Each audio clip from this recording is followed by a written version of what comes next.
Ümumiyyətlə, istərsən dükan, istərsən restoran, istərsən başqa yerlər olsun, siqareti və yaxud da içkini satmaq da, almaq da və yaxud da bunun satılmasında, alınmağında iştirak etmək də, bunların hamısı haramdır.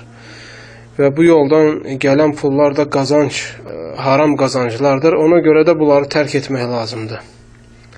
Çünki haramla böyüyən hər ət cəhənnəmdə yanmağa məhkumdur, əgər Allah bağışlamasa.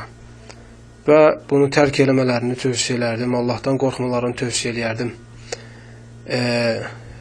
Rızqı Allahın əlindədir.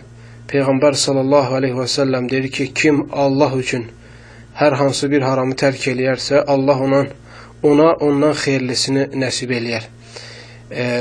Bərəkət rızqının çoxluğunda deyil, bərəkət halal olandadır. Ona görə müsəlmana vacib olan nədir? Qazancını təmiz etsin. Çünki qiyamət günü ilk addımda soruşulan 4 şeydən biri hardan qazanıb pulu və haraya xərcləyacağı olacaq. Ona görə qəbirdə bu suala, axirət günü bu suala cavab verməkdən qorxan insanlar gərək fikir versin bu məsələyə. Allahu aləm. İxlasla.com saytı tərəfindən təqdim olundu.